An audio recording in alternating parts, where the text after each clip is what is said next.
আমি বিনয়ের সাথে তাদের সাথে দ্বিমত করতে চাই যারা বলেন ঈমান থাকলেই একজন মানুষের কখনো ডিপ্রেশন হবে না। আমি আজকে ডিপ্রেশনের উপর একটা গুরুত্বপূর্ণ আলোচনা করব। আমি মনে করি সকল ডিপ্রেশনের রোগী, তাদের অভিভাবক এবং যারা মানুষকে ডিপ্রেশন সম্পর্কে অ্যাডভাইস দিচ্ছেন, বিশেষ করে ইসলামিক অ্যাডভাইস দিচ্ছেন, তাদের সবার এই আলোচনাটা শোনা প্রয়োজন। আমি মূলত ডিপ্রেশন সম্পর্কে ফাউন্ডেশনাল দুইটা কথা আজকে বলবো। ডিপ্রেশন নিয়ে বাকি যত আলোচনা সেগুলো সবই এই দুইটা ফাউন্ডেশনের শাখা প্রশাখা।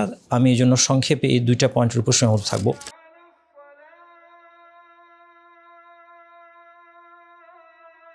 এক নম্বর আমার যে পরামর্শ একজন ডিপ্রেশনের রোগীর জন্য, সেটা হচ্ছে আপনাকে অবশ্যই একজন বিশেষজ্ঞ সাইকিয়াট্রিস্টের কাছে যেতে হবে এবং প্রয়োজনে আপনাকে ড্রাগস বা ঔষধ সেবন করতে হতে পারে। কিন্তু এক্ষেত্রে আপনি এনশিওর করবেন যে যার কাছে আপনি যাবেন, যে সাইকিয়াট্রিস্ট পরামর্শ আপনি নেবেন, তিনি একজন ধার্মিক, একজন প্র্যাকটিসিং মুসলিম হন। তিনি যেন আপনার চিকিৎসা করতে গিয়ে ইসলাম বিরোধী কোনো উপায় অবলম্বন না করেন।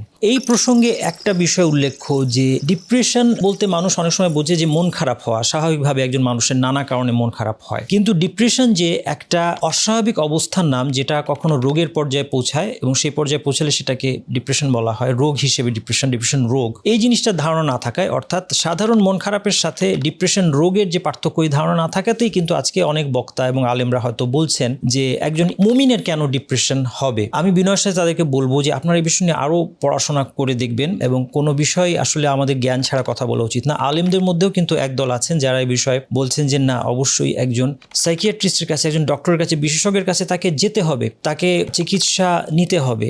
রাসূল সাল্লাল্লাহু আলাইহি ওয়াসাল্লাম বলেছেন তাদাওয়াও, যে তোমরা চিকিৎসা করো। ফাইন্নাল্লাহা লাম ইয়াদা দাওয়ান ইল্লা ওয়াদা লাহু দাওয়ান গায়রাল হারাম। কেননা আল্লাহ সুবহানাহু ওয়া তাআলা প্রত্যেক রোগেরই ঔষধ রেখেছেন, একমাত্র বার্ধক্য ছাড়া। বার্ধক্যের কোনো ঔষধ নেই, এর পরিণতি হচ্ছে মৃত্যু। এই দুটার পার্থক্য না জানা থাকার কারণে আজকে আমরা অনেক সময় ডিপ্রেশনের রোগীকে বলছি কেন তোমার ডিপ্রেশন হবে, তোমার মন খারাপ হওয়ার তো কোনো কারণ নাই, তোমার ইমানের দুর্বলতার কারণেই এটা হচ্ছে। এই কথাগুলো কিন্তু একটা রোগীকে আরো হতাশার দিকে ঠেলে দেবে। আপনি চিন্তা করেন, ঠিক যেমনি ভাবে একটা পঙ্গু লোককে আপনি কখনোই বলবেন না যে তুমি তো চেষ্টা করলেই হাঁটতে পারো, তোমার সমস্যা কি।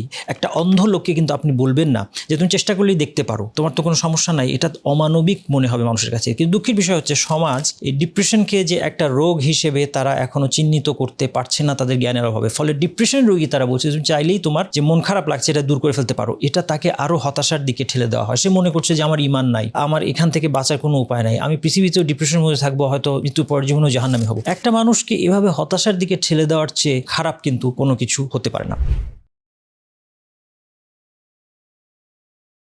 আল্লাহ সুবহানাহু ওয়া তাআলার কাছে সাহায্য চাওয়ার কিছু ওয়ে আছে, যে যেভাবে সাহায্য চাইলে, যেই সময়ে সাহায্য চাইলে, যেই স্থানে, যেই দোয়া করে সাহায্য চাইলে আল্লাহ সুবহানাহু ওয়া তাআলা সহজে আল্লাহর কাছ থেকে সেই সাহায্যটা আসবে, সেরকম বেশ কিছু টিপস আছে, বেশ কিছু দোয়া আছে, অথেন্টিক দোয়ার বইতে এগুলো পাওয়া যায় এবং এটার উপর দীর্ঘ আলোচনা করা যায়। কিন্তু সমস্যা হচ্ছে যে এত আলোচনাগুলো আসলে একজন ডিপ্রেশনের রোগীর জন্য কষ্টকর হতে পারে। তো সেই জন্য আজকে আমি একটা ছোট্ট কথা বলে আমার আলোচনা শেষ করব।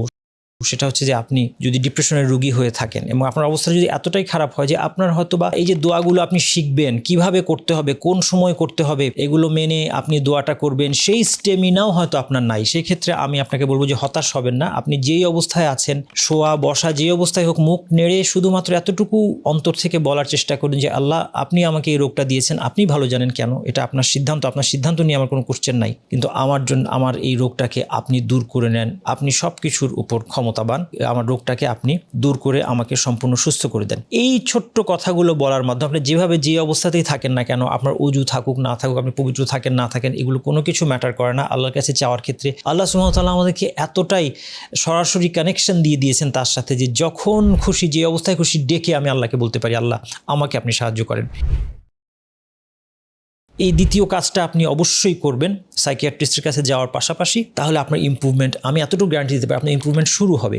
এরপর যখন আপনি আরেকটু বেটার অবস্থায় আসবেন, তখন আপনি দোয়া করার যে আদবগুলো এবং দোয়া কবুলের যে উপলক্ষগুলো আছে সেগুলো এবং অথেন্টিক দোয়াগুলো শিখে নিতে পারবেন। এভাবে করে আপনি গ্র্যাজুয়ালি ইনশাআল্লাহ আপনার এই মুসিবত থেকে বের হয়ে আসতে পারবেন এবং একদিন পেছনে তাকিয়ে দেখবেন যে এর মাধ্যমে আপনার অনেক কল্যাণ হয়েছে। যখন বিপদটা আমাদের উপর নেমে আসে তখন আমাদের কাছে সেটা খুব ভারী মনে হয়, কিন্তু একদিন সেই বিপদটা যখন চলে যায় তখন আমরা পিছনে তাকিয়ে বুঝতে পারি যে এই বিপদের মধ্যে দিয়ে আল্লাহ আমাদের জীবনে অনেকগুলো কল্যাণ নিয়ে এসেছেন। আল্লাহ তাআলার সাথে আমাদের সম্পর্ক আরো মজবুত হয়েছে এবং দুনিয়া এবং আখিরাতে ব্যাপক কল্যাণ আমরা লাভ করেছি। তাহলে এই দুইটা ফাউন্ডেশন আবারও রিপিট করছি যে অবশ্যই একজন ধার্মিক প্র্যাকটিসিং মুসলিম সাইকিয়াট্রিস্টের কাছে আপনি যাবেন, তার পরামর্শ নেবেন। এবং দ্বিতীয়ত সর্বান্তকরণে স্রষ্টা আল্লাহ সুবহানাহু ওয়া তাআলার কাছে, আমাদের রব, তার কাছে আপনি ধর্ণা দিবেন, তার কাছে আপনি সাহায্য চাইবেন। আল্লাহ সুবহানাহু ওয়া তাআলা ডিপ্রেশন সহ সকল মুসিবত মুসলিম ভাই বোনদের জীবন থেকে দূর করে দিন এবং এর বিনিময়ে তাদেরকে উত্তম প্রতিদান দিন, এই দোয়া করে শেষ করছি। সুবহানাকাল্লাহুম্মা ওয়া বিহামদিকা আশহাদু আল্লা ইলাহা ইল্লা আনতা আস্তাগফিরুকা ওয়া আতুবু ইলাইক।